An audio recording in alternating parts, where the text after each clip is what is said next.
Hello everyone, Bengali house কিচেনে আজকে আমি বানাচ্ছি ইলিশ মাছের তেল দিয়ে পুঁই ডাঁটার চচ্চড়ি।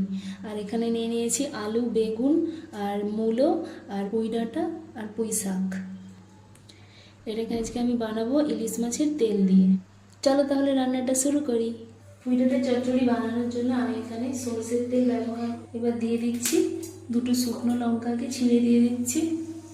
এবার এতে দিয়ে দিচ্ছি 5 ফোড়ন। এইবারে সবজিগুলো সব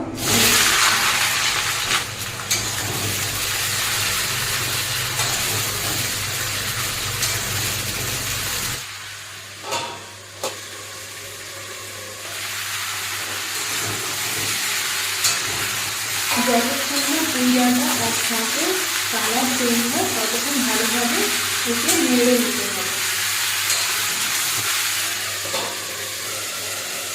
এবার ঢাকনাটা খুলে একটু দিয়ে দেবো পরিমাণ মতো লবণ।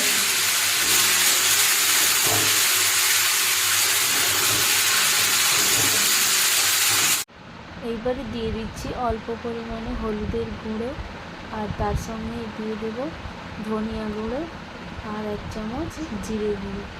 এবার ভালোভাবে সবজিগুলোকে নাড়াচাড়া করে নেব।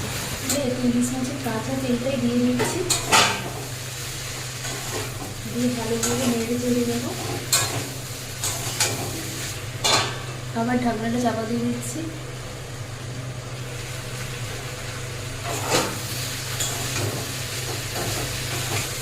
কিছুক্ষণ কষিয়ে নেওয়ার পরে এতে দিয়ে দিচ্ছি সরষে আর জিরা বাটা।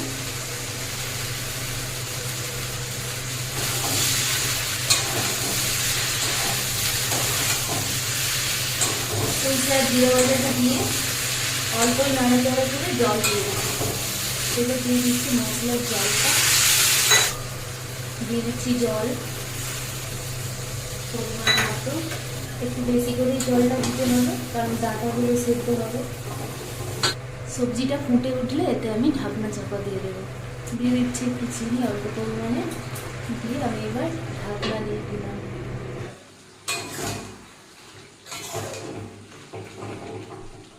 আলু তো সব সেদ্ধই হয়ে গেছে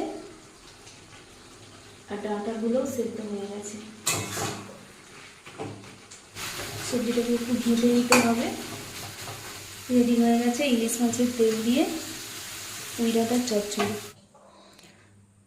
চলো দেখো বন্ধুরা, এই রেডি হয়ে গেছে ইলিশ মাছের তেল দিয়ে পুঁই ডাঁটার চচ্চড়ি। আর এই রান্নাটা যদি তোমাদের ভালো লেগে থাকে তাহলে অবশ্যই একটা লাইক করো, আর বেশি বেশি করে ভিডিওটা শেয়ার করো, আর আমার চ্যানেলটাকে সাবস্ক্রাইব করো।